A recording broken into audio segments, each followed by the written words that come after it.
everyone in this place, if you could do a handstand, I want to see your feet up in the air right now. Wave them around, that's right. Woo! We're the hype. Hello there. Welcome to the Telescope Podcast, episode number 2. Coming to you here from sunny, though freezing cold, Duluth, Minnesota. It's a good day, and I'm excited about this episode. I've been having fun learning how to do this podcast, and thank you for listening. It's the podcast that looks at culture through the spyglass of faith. We discuss cultural phenomena, defend the Christian worldview, and try to have some fun doing it. My name is Matthew Seipel Anderson. You can follow me on Twitter, MSA_music.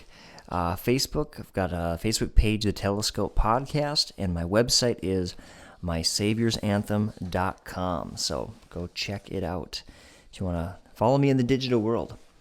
All right, so today I'm talking about the National Day of Prayer. And it's something that's been around for a long time.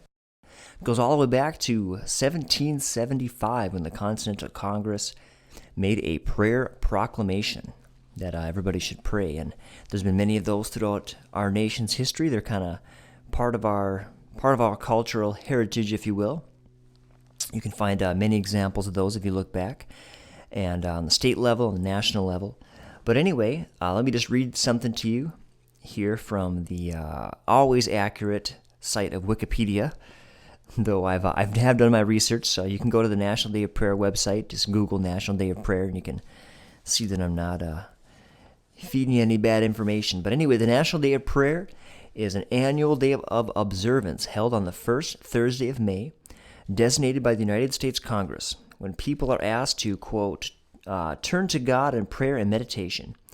Each year since its inception, the President has signed a proclamation encouraging all Americans to pray on this day. The modern law formalizing its annual observance was enacted in 1952, although earlier days of prayer and fasting had been established by the Second Continental Congress from 1775 until 1783, and by John Adams in 1798. And then it just continues to go on with a little more the detailed history, which, if you're riveted by, you can go and check out on your own. As I was doing my research, I found something kind of interesting. There's a rumor going around that President Obama had attempted to cancel the National Day of Prayer, which, of course, was false. I did some reading, like I said, about it. What had happened was that George Bush was very active in doing National Day of Prayer events and even like services. I can't remember if it was in the White House or if it was in the Capitol building. I want to say it was in the Capitol building that those services were done every year by George Bush. And Obama just decided not to do those. But he did issue a proclamation encouraging people to pray. And so he did not cancel the National Day of Prayer. It's kind of like, saying that Obama canceled Christmas or something. Didn't happen. However, there is a group, the Freedom from Religion Foundation, and they brought a lawsuit in 2010 to try to make the National Day of Prayer unconstitutional thing. And it was defeated, so everybody's happy for that. All right, what's next on my list here? I was thinking about this, National Day of Prayer this year is especially charged, I think, because everybody's hyped up about the upcoming presidential election. And I was thinking about that, and I was thinking about how people pray for their favorite sports team. And it just made me chuckle, where I'm from in Duluth, or Minnesota, we have the Minnesota Vikings. And over in Wisconsin, there's the Green Bay Packers. And Duluth is right near the border with Wisconsin. And so we have this massive rivalry between the Packers and the Vikings. These rivalries are important to people. For my mom, for example, she's a turncoat. I love her. I love you, Mom. But she is a Green Bay Packer fan, even though she lives in Minnesota. And the night before a game, she's thinking about it. It's on her mind. I'm pretty sure it keeps her up at night. I know for sure that if the Packers have a bad game and they lose, that she's like bummed out the next day. And I've heard that from a lot of you rabid sports fans. If your team goes down, it just ruins your next day, especially if they lose to their rival. So my mom hates it when the Packers lose to the Vikings. I, of course, love it because I'm a true Vikings fan. Those of us who are Vikings fans, we're very loyal because our team, or let me say it this way, we're very loyal to the Vikings. And the reason is that someday the Vikings are going to win a Super Bowl championship. And they have not won one, ever. They've been there numerous times. Once in my life, I think it was in the 90s or something, we were about to go to the Super Bowl. We were in the final game. We had a field goal, and the kicker missed. It's kind of a legendary upset in Vikings history. And so someday, when we triumph, those of us who are loyal fans up here are going to have the bragging rights of saying that we stuck with them through all the bad years and all the bad decades, and we're faithful to our team. And of course, the Packer fans, they have kind of an illustrious team. The Packers have won the Super Bowl numerous times, and well, good for them. Someday we shall overcome. But anyway, I think of these rivalry games, and you know for a fact there's people on both sides. They're just praying. Every tense play that happens, every fourth down, conversion, every key play, they're praying. And who knows what they're praying? They're probably praying all kinds of crazy things. They're probably praying that the opposite team breaks a leg, or, who knows? Sometimes I just wonder if praying for politics might be a little bit like that. And you've got people praying on both sides. In this case, you got people praying for Trump and praying for Cruz and praying for Kasich and praying that, the right person gets in, and praying for Hillary and praying, I don't know if anyone's praying for Bernie or not. He's a socialist, the Christian socialist. I think so. I'm sure there are some people who, love Jesus and believe in socialism. I don't know. That should be another episode because I have some opinions on that topic. But anyway, we won't touch that for now. But you have all these people praying for these politicians, and how does that all play out? Do our prayers really matter, or does God just say, you know what, I've got a plan, and I'm just gonna make it happen? Sorry, everybody. Who knows? Maybe sports teams should hire praying water boys to deflect the prayers of the fans of the opposite team, or maybe if you look closely, maybe at Trump's next speech, he has hidden clergy in his staff that are assigned to pray and overcome the prayers of the other candidates. I don't know. Does it work that way? Probably not. I don't think it does. Something that ties in with the National Day of Prayer, and it just seems to be in the zeitgeist, if you will, and in the air, in the minds of a lot of people, is that they want to see another great awakening happen in the U.S. There's this feeling that the U.S. has fallen away from its traditional values, its cultural heritage, and real Christianity is on the decline. And so a lot of people, in my world, are praying for, believing for, expecting some kind of a spiritual awakening to happen, a revival to happen in the U.S. And it wouldn't be the first time.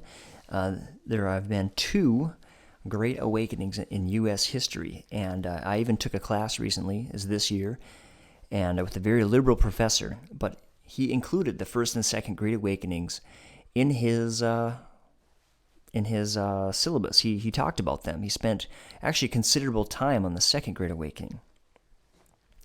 And so just real quick, I just thought I'd throw in a little bit of information about those. The first Great Awakening happened in the 1730s and 40s and continued on after that. It was spearheaded by Jonathan Edwards and George Whitefield and others, but those are two famous names that came out. And so it swept the country, but it was more of a real revival, I guess, where it was within the church. Maybe in comparison with the Second Great Awakening, there was less evangelizing. Maybe that's what I'm trying to say. So the Second Great Awakening was around 1790, and it continued into the 1850s, and it was spearheaded, or I guess I should say again, was Charles Finney and others led that. They were the famous names to come out of that. Richard Allen is a African-American preacher who established the first black denomination, I should say, within the country. And it was pre-Civil War, which is fascinating to me. When I think of before the Civil War, I don't imagine the African-American community doing all these things. But there were vibrant African-American communities in the North, communities of free blacks that did all kinds of things, got involved in politics in their communities, had businesses, owned things, and started churches. So it's a richer world than we think. Sometimes the past can be painted in these black and white strokes, and it's not always the case. Pun not intended, by the way. Ha ha ha ha. Anyway, something that's real interesting that come out of the Second Great Awakening is all this social reform. And there was this emphasis on, take your faith out of the church, evangelize, and do social good. And particularly, women. Women were really set free. There were by far more women converts during the Second Great Awakening. And at that time, women did not have a real prominent place in society. But the church gave them a vehicle and a legitimate means of making a difference in society. And so women started all these, I guess you'd call them societies or clubs or groups. There was anti-alcohol groups, and there was abolition, and there was this big push to help people that were caught in prostitution. But when they were helping these girls get out of prostitution, what they realized was, well, wait a minute, there's no place in society for them to support themselves legitimately. They're in prostitution because they've fallen into this ditch, and it's kind of a dead end, or it's a trap. And so there was this movement to create opportunities for women to work and support themselves that began to be birthed in this era, and it was a direct result of them coming to Christ. And abolition was another one. Charles Finney, the famous preacher, was very anti-slavery and preached a lot on it. He was pro-woman. He, in fact, had women begin praying in his church services publicly. And so all these great things came to society out of the Second Great Awakening. As I said in the last episode, Christianity works the best when it works from the bottom up at the grassroots, in my opinion. It's important to be involved in politics because the people that control the levers of power can make things move and happen quickly. And it's important to have a presence there, but that's not the central answer. That's not the main place that I think we can be the most effective, as Christians, as people of faith. It's working from the bottom up to transform society, transform people from the heart, from the inside out, so that they want to do good, that they want to make a difference in this world. And that is very powerful. Change from the bottom up is a way to have long-lasting, true change. Now, that being said, the National Day of Prayer is coming up, and I think prayer is another thing that's extremely important, and it's very powerful. And, I was talking to a friend of mine, and he made this point to me, and it's stuck with me. He said, Daniel the prophet in the Bible, he was in Babylon, a totally heathen nation. And he was a man of prayer, and because of him, God revealed things to the king of Babylon that spoke about the coming of Christ, about Jesus. He had a vision in Daniel. I can't remember what chapter, I'd have to look it up, but he had this vision of the statue, and the statue was made of different metals, and each metal was representative of a different nation that was going to rule the earth. And you can follow it through history, that it has happened and come to pass according to that vision. And the final piece of that vision, he sees these feet, and a rock is cut without human hands and thrown onto the feet, and the statue crumbles and goes to powder. And he said, in the days of this kingdom, another kingdom will be established that will last forever.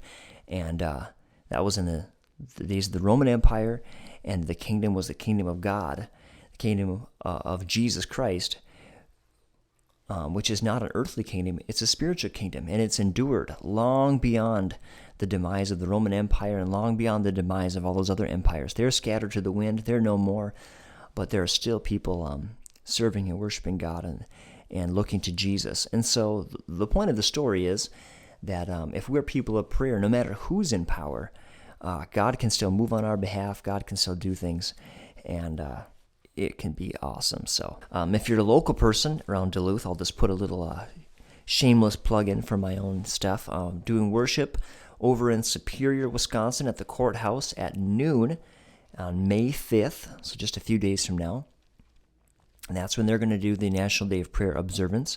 And then over in Duluth, my hometown, we'll be doing National Day of Prayer service or get-together outside of the courthouse here in town at 5 p.m. So noon in Superior at the courthouse, 5 p.m. in Duluth.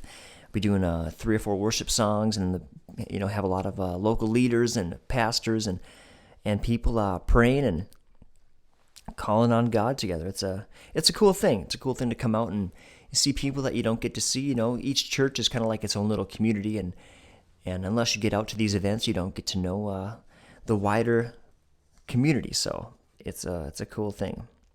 Anyway, I think I'm going to call that good. I hope that you partake in the National Day of Prayer, and hope you enjoy the podcast. Again, I'm Matthew Seipel Anderson. You can connect with me on Twitter, MSA_music. Look up the Telescope podcast on Facebook, and we'll go to my website, mysaviorsanthem.com. Thanks for listening, and I'll be back. I'd love to hear from you. Go make some comments, and help me pick out what to do next on the show. Thanks.